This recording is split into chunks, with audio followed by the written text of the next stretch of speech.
ఇప్పుడు 5వ నామం నాన్న భూత, భూతములు, పంచభూతములు అంటాంగా. ఈమె భూత స్వరూపిణి భూదేవి. ఏమ్మా? భూతములన్నీ తన నుంచి వచ్చాయి కాబట్టి ఆమె భూత అయింది గుప్తనామంలో. ఎలా అనగా ఉద్భవించినది అని ఒక అర్థం. ఉద్భవించినది, ఉద్భవించిన సర్వము తానే అయినది అని ఇంకొక అర్థం. ఇప్పుడు ఈ సృష్టి అంతా తానే అయి కూర్చుంది. ఏమ్మా? అలానే ఆమె ఉద్భవించింది. సర్వమును కూడా తానే అయినది అని ఇంకొక అర్థం ఉందని చెప్పాను కదా! ఇప్పుడు ఆమె ఏమిటి? ఉద్భవించుటకు కూడా మూల కారణమైన పంచభూతములు కూడా తానే అన్నది మరి ఒక అర్థము. ఈ పంచభూతాలు పుట్టేయి అంటే అవి అమ్మవారి కరుణతో పుట్టాయి. తారణతో పుట్టాయి. మనందరం స్వయంభూం కాం కదమ్మా! మనంతట మనమే పుట్టేసామా? పుట్టలేదు. మనకొక కారణం ఉంది.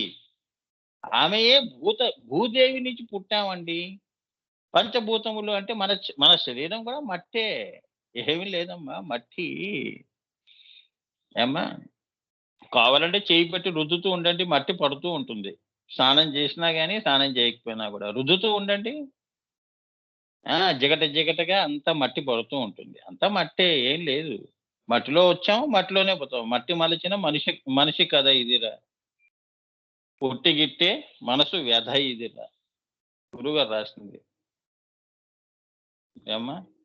ఇది అర్థం చేసుకోవాలి. ఇది జీవిత సత్యాలమ్మా. సత్యం ఎప్పుడు కూడా మెట్ట వేదాంతంలోనే కనిపిస్తాయి. కానీ అసలైనది ఇదే. ఈ ఉద్భవించుటకు మూల కారణమైన పంచభూతములు కూడా తానే అన్నది మరి ఒక అర్థము. చిట్ట చివరికి వెళితే ఈశ్వరుని యొక్క జగత్తు యొక్క పుట్టుక యొక్క సంకల్పమునకు సంకల్ప రూపమైనది అని కూడా అర్థము. అంటే ఈ సృష్టికే కాదు, చివరికి ఈశ్వరుడికి కూడా సంకల్పం కలిగించింది. అంటే అప్పుడు ఆయనని కామేశ్వరుని చేసింది. ఆమె కామేశ్వరి అయింది. ఇద్దరి కలయిక వలన ఇది వచ్చింది అని. అంటే ఆవిడ మరి భూత అంటే చూశారు కదమ్మా. ఉమ్. ఆ? భూత అంటే అమ్మవారు నేను ఇంతకుముందే చెప్పాను కదా, శివుడి సంకల్పం దగ్గర నుంచి ఇక్కడి వరకు ఈ రీతిగా శ్రీచక్రంలోని 9 ఆవరణాల్లో చతుర్ద్వార భూపురాదిత్రయం నుండి ప్రారంభించి బిందువు దగ్గరకు చేరుకోవటం ఎలాగో ఈ రహస్య నామాల్లో తెలుస్తుంది. అదే త్రైలోక్య మోహన కవచం. మనందరం ఇలా పుట్టాం కదా. ఈ భూత అనే నామంతో శ్రీచక్రంలోని 9 ఆవరణాల్లో 4 చతుర్ద్వారాలు ఉంటాయి. చూడండి, శ్రీచక్రంలో అంటే అవుట్లెట్స్. భూపురాదిత్రయము అంటారు. ఓం భూ, ఓం భువ, ఓం సువ. ఇప్పుడు నువ్వు శరీరము, శక్తులు, తర్వాత కాన్షియస్, ఈ 3 దాటితేనే అంటే ఆదిత్య లోకము. ఆ వసులోకము, రుద్రలోకము, ఆ రుద్రలోకం ఆఖరిదమ్మా. వసులోకము, ఆదిత్య లోకం. ఒక్క నిమిషం. వసులోకము, రుద్రలోకము, ఆదిత్యలోకం. ఆదిత్యలోకం దాటిన తర్వాత తన్మాత్ర ఆకాశం. అక్కడి నుంచి మళ్ళీ అమ్మవారి అహంకార ఆకాశం. అక్కడి నుంచి మళ్ళీ అమ్మవారి యొక్క అవ్యక్త ఆకాశం. అక్కడి నుంచి మళ్ళీ త్రికోణము. త్రికోణం నుంచి బిందువు. బిందువు నుంచి పరాశూన్యం. ఇది కూడా ఈ నామములో నవావరణాల్లో చతుర్ద్వార భూపురాదిత్రయము నుండి ప్రారంభించి బిందువు దగ్గరికి చేరుకోవటం ఎలాగో ఈ రహస్య నామాల్లో నీకు తెలుస్తుంది. ఇప్పుడు నీకు తెలిసిందా? దారు తెన్ను తెలియదండి. ఎలా దేవుణ్ణి పూజ చేయాలి, అమ్మవారిని ఎలా ప్రసన్నం చేసుకోవాలి. వస్తువులతో ప్రసన్నం కాదు అమ్మవారు. ఆ తల్లి మనసు ఎరగటం, తల్లియే నువ్వు కావటం, తల్లి మనసు నువ్వు కావటం, ఆ ప్రేమని. అమ్మా, ఇప్పుడు మామూలుగా గతించిన వాళ్ళ గురించి వసురుద్ర ఆదిత్య రూపాలు అంటారు కదా గురుగారు, దానికి దీనికి ఏమైనా సంబంధం ఉందా గురుగారు? ఎందుకు లేదు, ఉంది. ఇప్పుడు వాళ్ళంతా మహానుభావులమ్మా. ఇప్పుడు వాళ్ళు ఏమంటారు, 3 తరాలకి తద్దినం పెట్టమంటారు కదా. అవునా? అవును. ప్రప్రిత అంటే తాతగారు, ఆయన పైన ఆయన వాళ్ళ నాన్నగారు, ఆ పైనది ఇప్పుడు తండ్రి, ఇప్పుడు ఇతను, అతని తండ్రి, అతని తండ్రి, తాత, ముత్తాత అన్నట్టు. ఉమ్. ఈ ముగ్గురు పేర్లు తీసుకోవాలి. వీళ్ళు ఎవరు? ఈ మహానుభావులు స్థూల జగత్తుని దాటిన వాళ్ళు, ఆహా. భూపురాజు భూపురాజులు దాటిన వాళ్ళు కాబట్టి అక్కడ ఆదిత్య లోకం దాకా వెళ్ళారు అంటే దేవతా స్వరూపులు వాళ్ళు. ఉహు. మామూలు ఆత్మ అంతరిక్షంలో ఉన్న ఈ ప్రేతాత్మలు కావు వీళ్ళు. ప్రేతాలు కారు వాళ్ళు. అర్థమైందా అమ్మా? అది రహస్యం. ఆ ఎవరు చెప్పారమ్మా ఇది? అంటే అందుకే కదా మనవడు పుడితేనే తారణ అంటే వాళ్ళకి గతులు వస్తాయి అంటారు. ఎందుకు అంటే వాళ్ళ ఆ అంచెలు దాటడానికి తారణ వాళ్ళని తరించడానికి ఆ, అది మగప అంటే సంతతి అనేది తారణ అంటే వాళ్ళు చేసే తర్పణాలకి వాళ్ళు తరించిపోతారు అని ఇక్కడ అది తారణ అదే అనడానికి అంత వస్తుంది. ఆ 9 ఆవరణాలు దాటుతారని. దాటుతారు. అర్థమైందా ఏమా శాంత?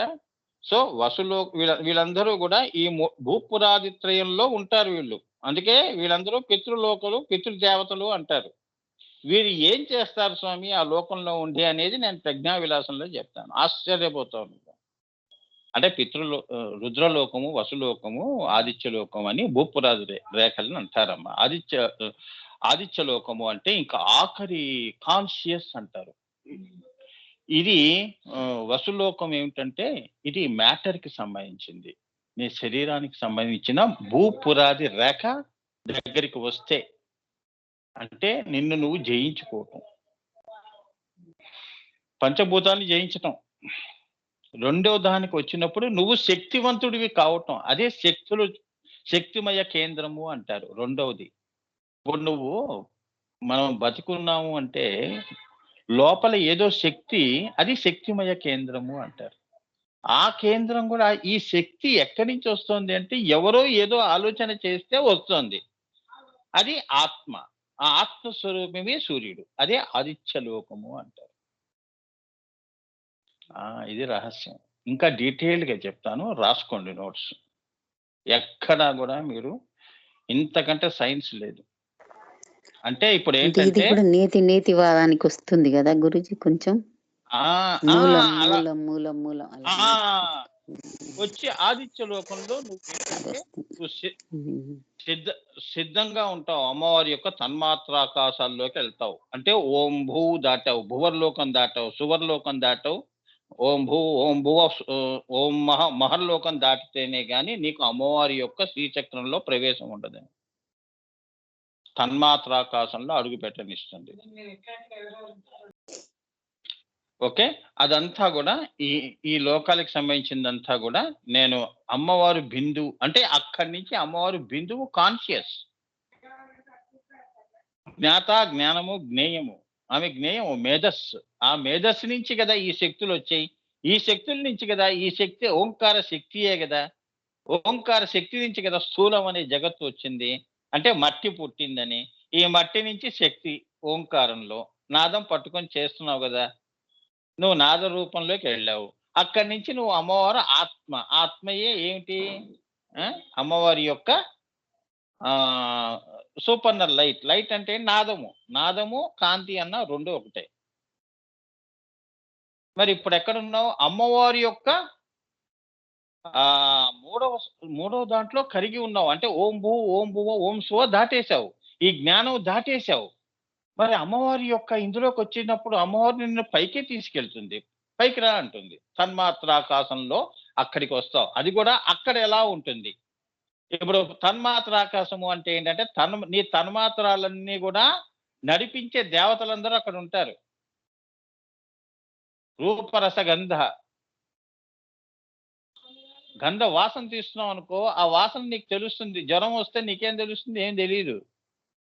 ఆ తల్లి కరుణ లేదనమాట 24 గంటలు. అందుకే నీకేమీ తెలీదు. చారు అన్నం తిన్నా ఒకటే, నువ్వు ఏం తిన్నా ఒకటే. బయటికి వచ్చేస్తుంటుంది.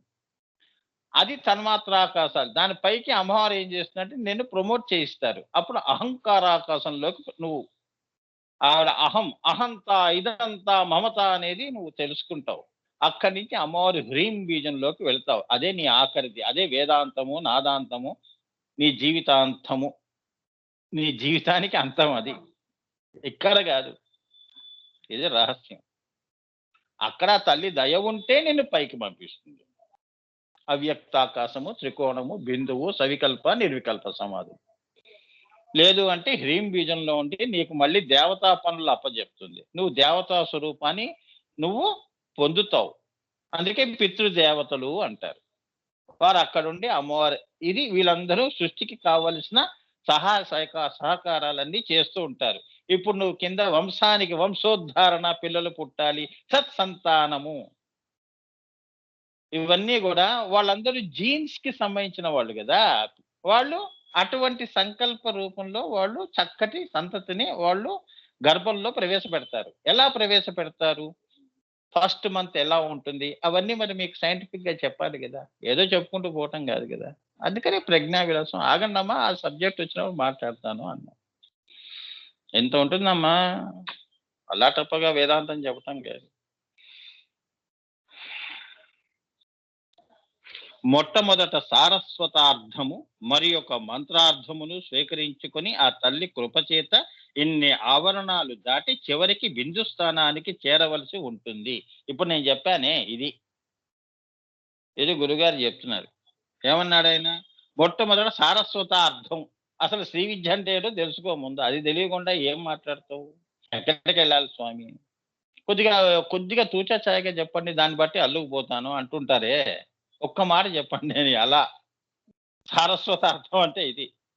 ఏమైంది ఎక్కడో గొడవ జరిగిందంటే మనం ఎంత అక్కడ జరిగిన సంఘటన కంటే మనం టెన్షన్ ఎక్కువ ఉంటుంది. తెలుసుకునేంత వరకు మనం టెన్షన్ పడతాం. ఒక్కటి చెప్పండి. సారస్వత మరి యొక్క మంత్రార్థమును స్వీకరించుకొని, అంటే బాలామంత్రమో, పంచదశియో, షోడశియో, ఈ మంత్రాన్ని స్వీకరించి ఈ సారస్వతం అనే జ్ఞానాన్ని పక్కన పెట్టి, ఇంకైపోయింది కదా జ్ఞానంతో, నీకు పని అయిపోయింది కదా. ఇంకెందుకు విషయం తెలుసుకున్న తర్వాత ఎందుకు దాని మీదే ఎంతసేపు? Why do you brood over that knowledge? అవునా? గుడ్డు పగిలిందిగా, ఎంతసేపు కూర్చుంటుంది కోడి దాని మీద? గుడ్డుపై పిల్లలు వస్తున్నాయి. అదే మంత్రం, అంతే కదా. అలా అన్నమాట. మంత్రార్థమును స్వీకరించుకుని ఆ తల్లి కృపచేత ఇన్ని ఆవరణాలు దాటి నువ్వు, ఇప్పుడు రామకృష్ణ గారు చెప్పింది, మా అబ్బాయి చెప్పింది అంటాడు ఆయన. వాడు చెప్తున్నాడు కదా, ఓం భువ ఓం శుభ దాటి తన్మాత్రాకాశ, అహంకారాకాశ, అవ్యక్తాకాశ, మహదాకాశాలు దాటి చివరికి బిందు స్థానానికి చేరవలసి ఉంటుంది. అదియే శ్రీ విద్యా రహస్యము అని చెప్తున్నారు. ఇది భూత అంటే అది. అంటే భూతము నుంచి నువ్వు జీవి నుంచి దేవిగా భాషించటం. ఇది జీవితము అన్నావు, ఇది అనుభవించావు. మరి దైవతము ఒకటి ఉంది, అది కావా? అది శాశ్వతం రా అని చెప్తోంది అమ్మవారు. ఇది కాదు, ఇది జీవి, అది దేవి. మూడో కన్ను పైనంతా దేవి, కిందంతా జీవి. అర్థమైందా? అదే శ్రీ విద్యా రహస్యం. కేవలం 1-2 అర్థములు మాత్రమే జ్యోత్యమానమైతే ఆ తల్లి కరుణ మన మీద ఇంతకంటే లేదు అని గమనించవాలి.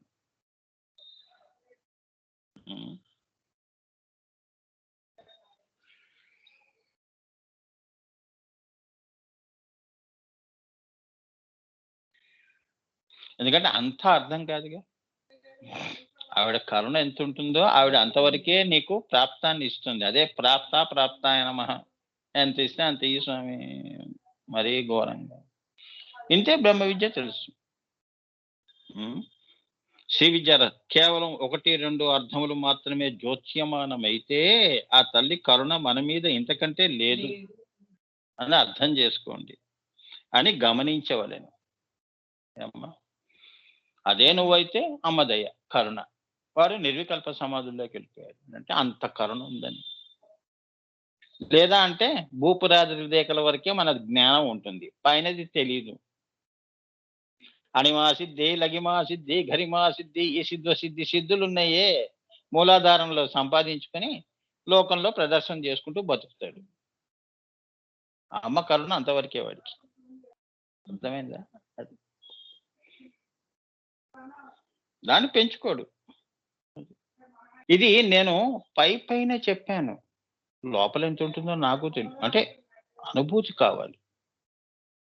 శరీరాన్ని చూసి వీళ్ళు ఇంతే అంటే ఎలా, అమ్మవారు ఇంతేనా స్వామి అంటే ఎలా, లోపల ఇంకా అందుకని అనంతము అన్నారు.